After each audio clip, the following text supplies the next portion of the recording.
Friends, आज हम लोग क्वांटिटी थ्योरी ऑफ मनी पढ़ेंगे, जिसका क्वांटिटी थ्योरी ऑफ मनी का कैम्ब्रिज वर्जन जो इरविंग फिशर के द्वारा दिया गया है।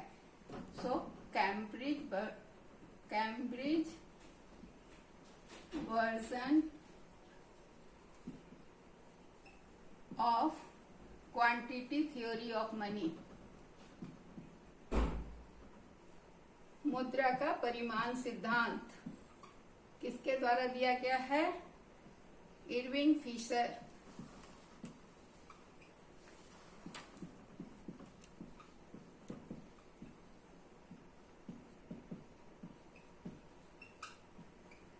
ठीक है,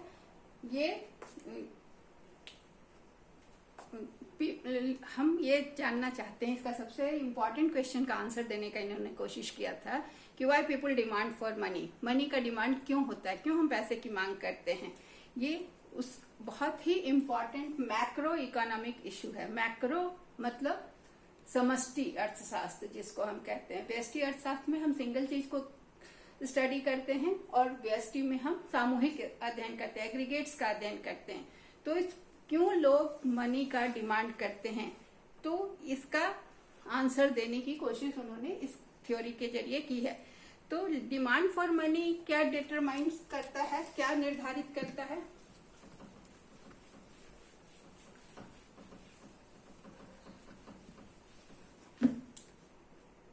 डिमांड फॉर मनी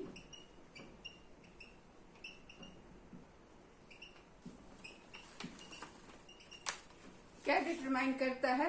तो rate of interest. Demand for money से क्या क्या डिटरमाइन होता है? पहला होता है रेट ऑफ इंटरेस्ट।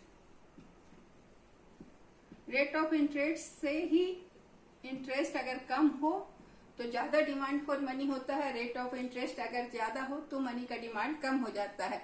और क्या डिटरमाइन करता है? ये डिटरमाइन करता है प्राइसेस एंड नेशनल इनकम। ठीक है, तो demand for money determines rate of interest and prices and national income। जैसा डिमांड होगा उस तरह से प्राइस भी होगा। ज्यादा डिमांड होगा तो प्राइस ज्यादा होगा, कम डिमांड होगा तो प्राइस कम होगा। नेशनल इनकम क्या होता है? सबका पेमेंट जो होता है, जितना भी फैक्टर ऑफ प्रोडक्शन है, जो उत्पादन होता है वो नेशनल इनकम होता है, और उनको जो हम पेमेंट करते हैं वो सारा नेशनल इनकम का ही हिस्सा होता है। मतलब नेशनल इनकम जो होता है वो बढ़ जाता है फैक्टर्स ऑफ प्रोडक्शन के बीच में। तो क्लासिकल इकोनॉमिस्ट जो थे वो डिमांड फॉर मनी जो समस्या है उसको उन लोग कहते थे, उनके लिए ये समस्या पेमेंट की समस्या थी।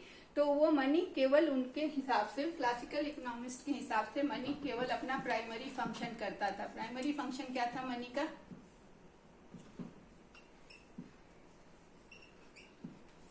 प्राइमरी फंक्शन मनी का था मीडियम ऑफ एक्सचेंज। तो मनी केवल मीडियम ऑफ एक्सचेंज के रूप में काम करता था उस समय। जबकि मनी का बहुत सारा फंक्शन है, प्राइमरी है, सेकेंडरी है, वो हम उसको अलग वीडियो में अध्ययन करेंगे। लेकिन फिशर ने कहा कि लेकिन मनी केवल मीडियम ऑफ एक्सचेंज नहीं होकर मनी का demand, money is demanded for transaction purpose. Transaction purpose का क्या मतलब हुआ? लेन देन के लिए।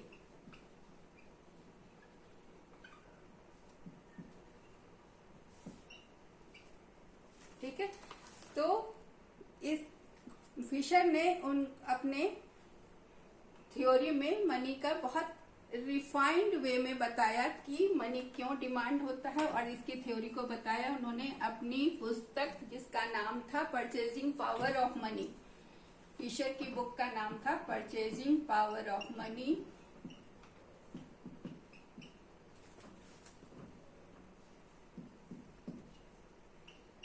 जो कि 1911 में पब्लिश हुई थी। उसमें उन्होंने बताया, इरविंग फिशर ने, कि मनी और प्राइस के बीच रिलेशन होता है। मनी मुद्रा और प्राइस मतलब मूल्य। तो उन्होंने कुछ पॉइंट्स दिए जिसके आधार पर ये सिद्ध करने का कोशिश किया।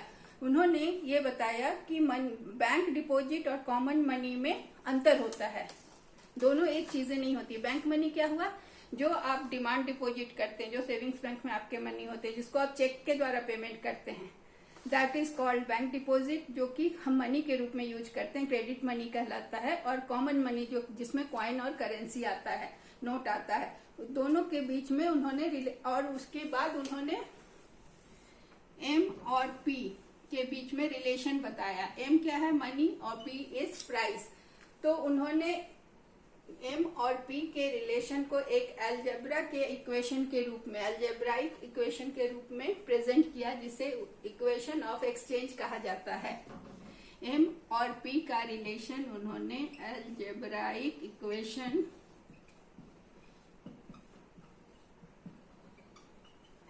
के रूप में प्रेजेंट किया, जिसे इक्वेशन ऑफ एक्सचेंज कहा जाता है। ये सब इंपॉर्टेंट क्वेश्चन है नेट के पॉइंट से भी, कि इक्वेशन ऑफ एक्सचेंज किसे कहा जाता है, किसके थ्योरी में आया था।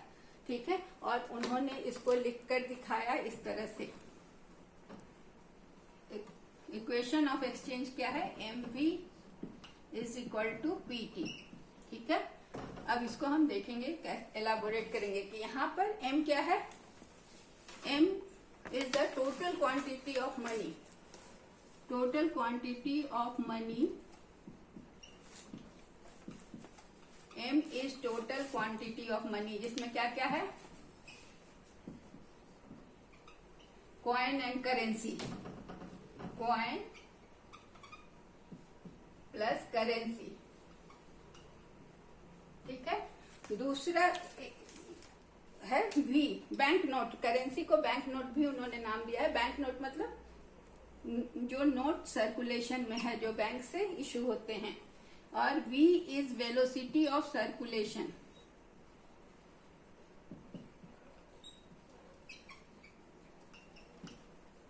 अब सर्कुलेशन की गति, तो ये क्या है? Velocity of circulation of money क्या है?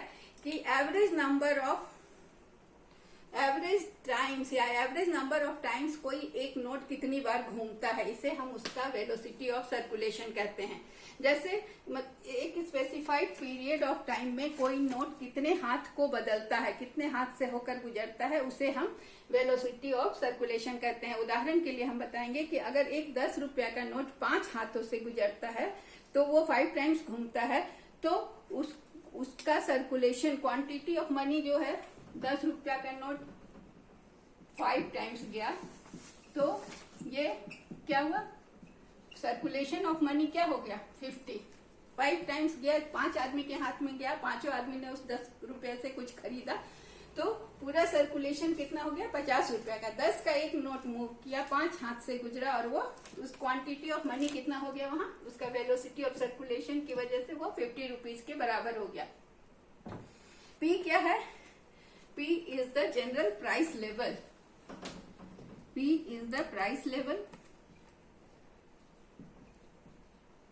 और T क्या है? T है total volume of transaction, total volume of transaction. T is the total volume of transaction, कि कितना ट्रांजैक्शन हुआ उस मनी से।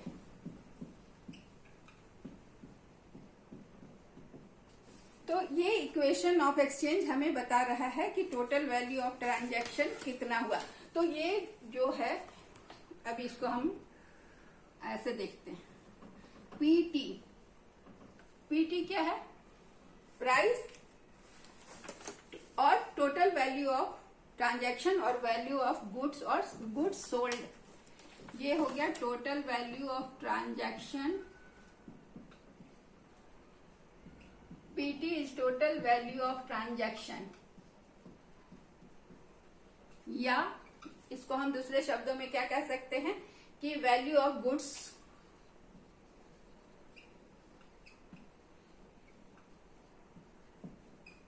सोल्ड। और MB क्या है?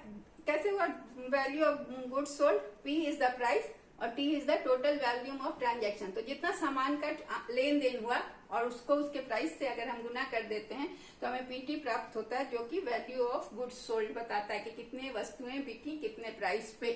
अब MV को हम एलाबोरेट करते हैं। एमवी क्या है? मनी पेड आउट फॉर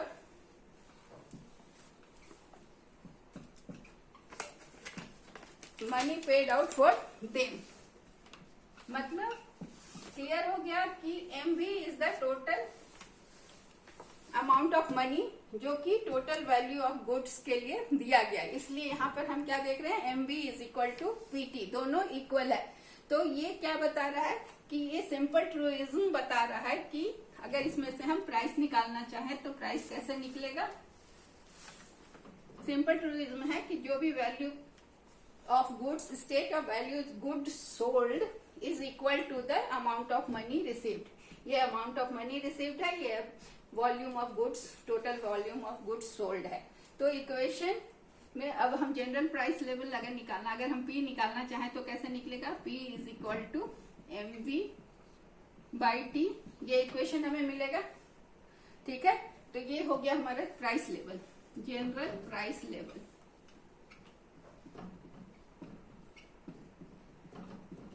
ठीक है, पी हमारा निकलेगा एम वी बाई टी। और वैल्यू ऑफ मनी हम कैसे निकालेंगे? वैल्यू ऑफ मनी निकलेगा, ये प्राइस लेवल निकला तो वैल्यू ऑफ मनी होगा 1 बाई पी। तो 1 बाई पी के लिए हमारा पी क्या है? यहाँ पर हमने देखा P 1 by P is equal to 1 by M V by T. तो ये क्या हो जाएगा? T by M V. तो प्राइस लेवल है एम बी बाई टी और इसका उल्टा है, रेसिप्रोकल है वैल्यू ऑफ मनी। ठीक है, अब इसको हम एक उदाहरण से समझते हैं।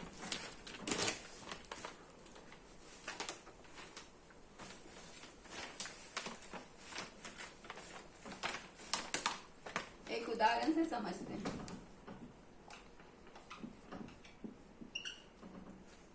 ये उदाहरण है कि अगर M is 10 crore,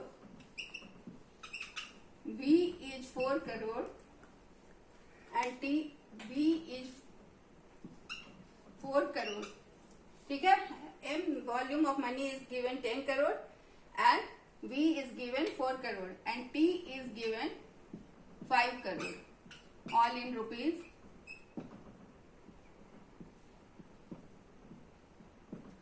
Then MV क्या होगा हमारा? MV होगा, MV will be 10 into 4 is equal to 40 crore।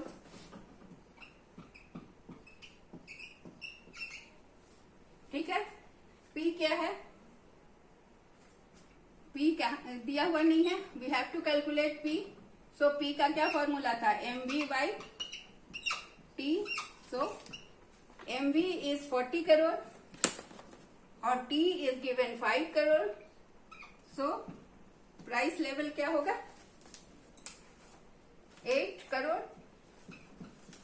ठीक है, तो 8 करोड़ क्या हो गया? ये MB is the value of, it is price level, general price level. P is 8 crore और वैल्यू ऑफ मनी क्या हो गया?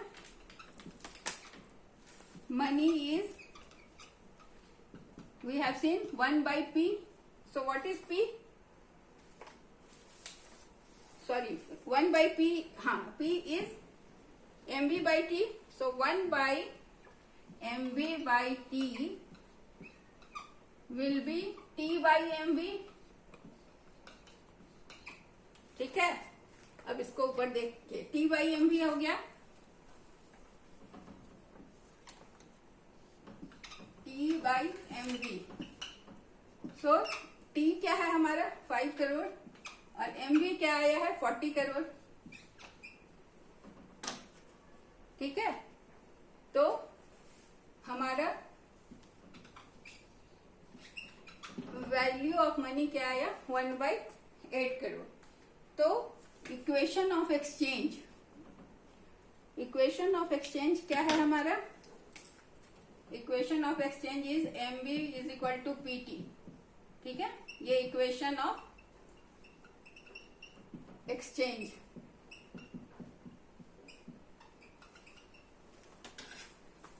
इज कॉल्ड, इसको हम ट्रांजैक्शन अप्रोच कहते हैं, ट्रांजैक्शन अप्रोच भी कहते हैं।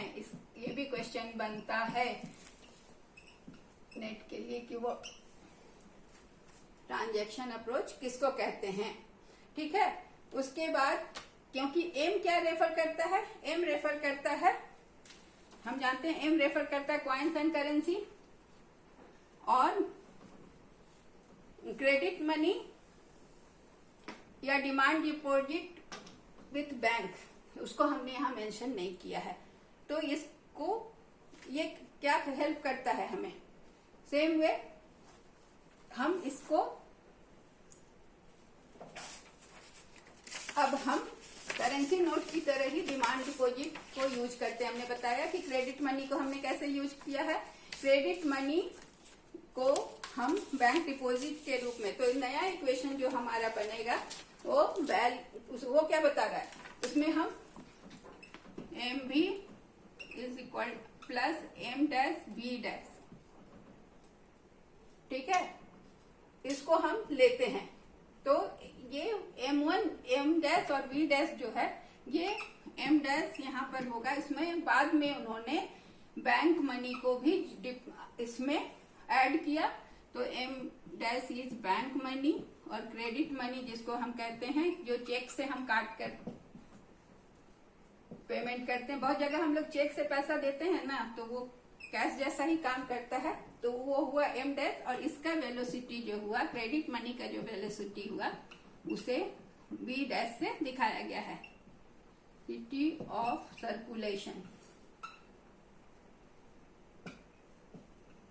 Of credit money. ठीक है, अब इसको हम उसी इक्वेशन में पुट करके देखते हैं।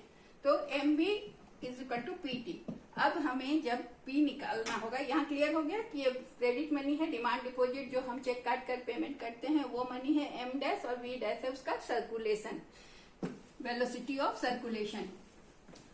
और थ्योरी हमारा वो फॉर्मूला वही है। तो अब हम इसमें प्राइस कैसे निकलेगा, तो प्राइस निकलेगा M B plus M dash B dash divided by T.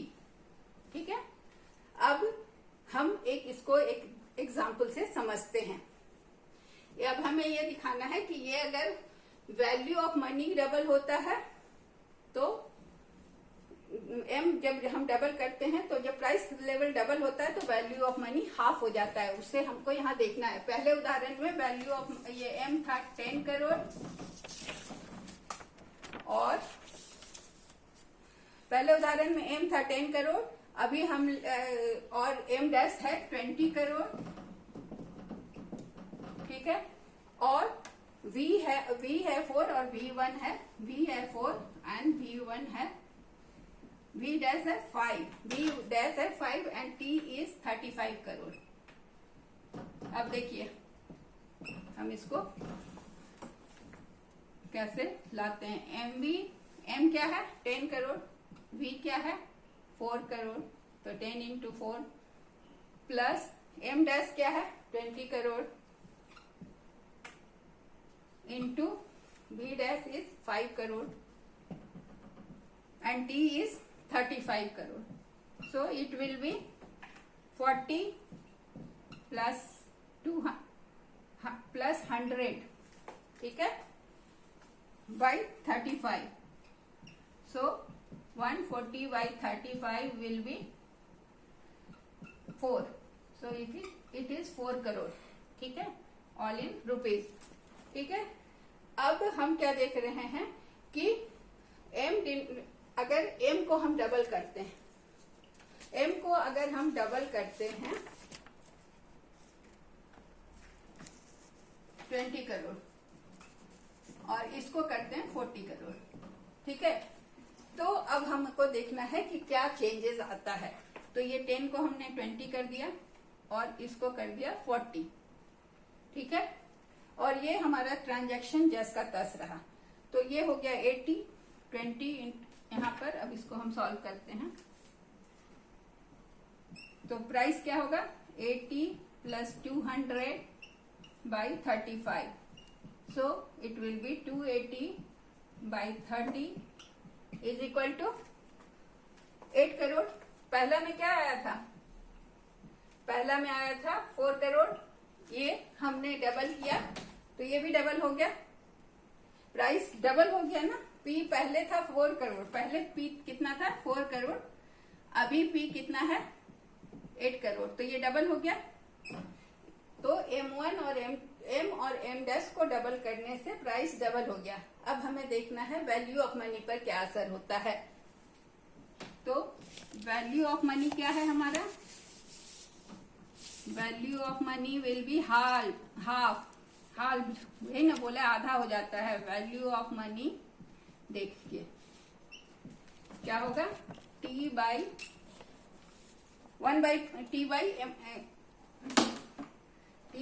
M V plus M dash V dash. तो क्योंकि सब कुछ कैलकुलेट किया हुआ था हमारा पिछले में, तो टी क्या था? 35, एम वी था 80 और ये था 200 डबल करने के बाद।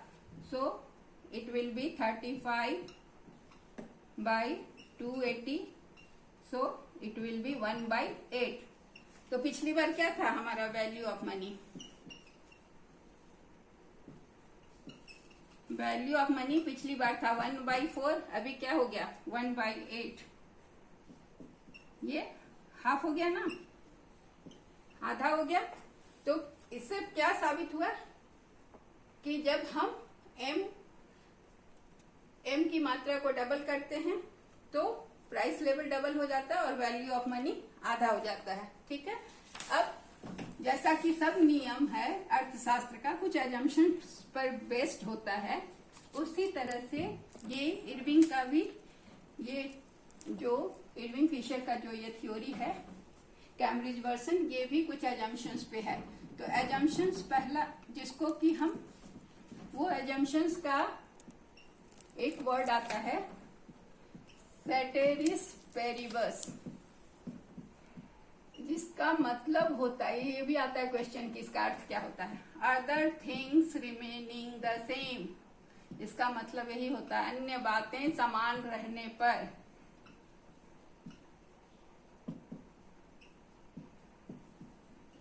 अन्य बातें समान रहेंगी तभी ये नियम काम करेगा। ठीक है। तो अन्य बातें क्या है? पहला अन्य बात फिशर का अजम्पशन में पहला है कि जनरल प्राइस लेवल जो है पी, ये जनरल प्राइस लेवल है, ये पैसिव है। पैसिव है मतलब निष्क्रिय है, और ये डिटरमाइंड बाय अदर वेरिएबल, इसको दूसरे वेरिएबल डिटरमाइन करते हैं। दूसरा है bank money. Bank money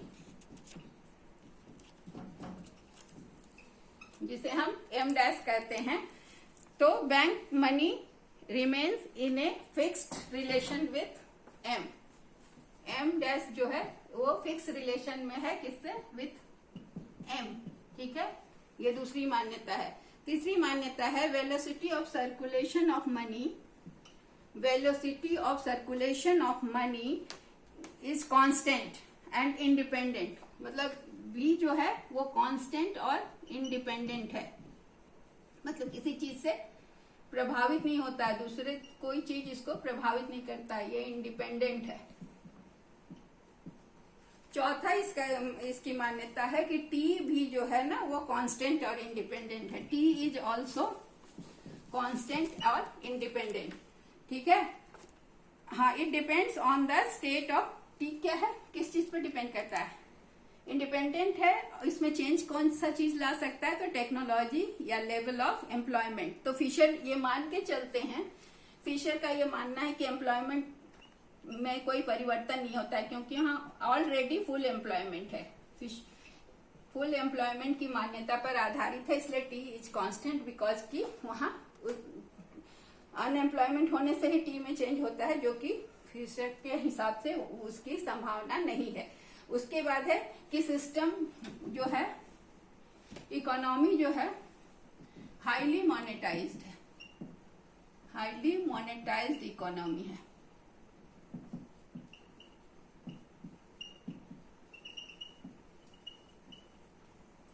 highly monetised economy का मतलब होता है कि जिसमें सारा ट्रांजैक्शन जो है, सारा ट्रांजैक्शन मनी से होता है।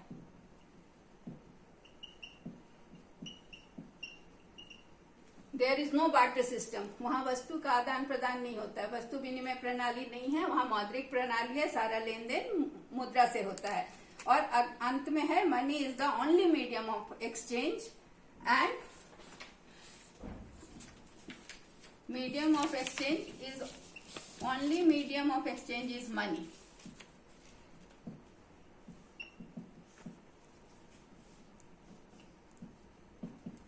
तो ये 5 बातें अगर रहेंगी तभी ये इरविंग फिशर की थ्योरी काम करेगी। तो इस सिद्धांत की बहुत आलोचना भी की गई, क्योंकि आलोचकों का कहना था कि mb by ये p is equal to mb by t is a simple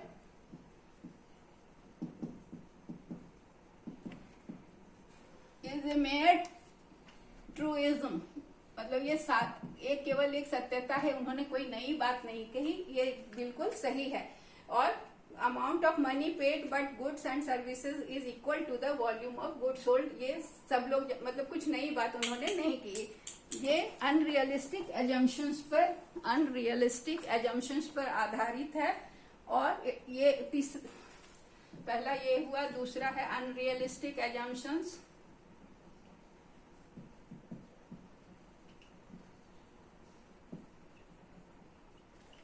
तीसरा है कि यह कहना या मानना गलत है कि क्वांटिटी ऑफ मनी जो है वो प्राइस लेवल को प्रभावित करती है, क्योंकि ट्रेड साइकिल में ऐसा नहीं होता है। ट्रेड साइकिल के दौरान मंदी और तेजी के समय quantity of money price level को नहीं प्रभावित करती है, बल्कि इंटरेस्ट लेवल पर प्रभावित करता है। फिर एम क्या है, quantity of money does not influence price during boom or depression। अगला है कि M refers to stock of money, उनके हिसाब में M is the stock of money, ठीक है, फिशर के अनुसार। M is the stock of money, whereas velocity of circulation, its velocity of circulation is over a period of time। ये बताते हैं कि मनी है so point at a point of time, money का stock at a point of time, और velocity is over a period of time. So दोनों में coordination नहीं होता है, सही कोऑर्डिनेशन नहीं होता है। फिर उन्होंने कहा कि P is a passive factor, अगला पॉइंट था उनका कि P is a passive factor.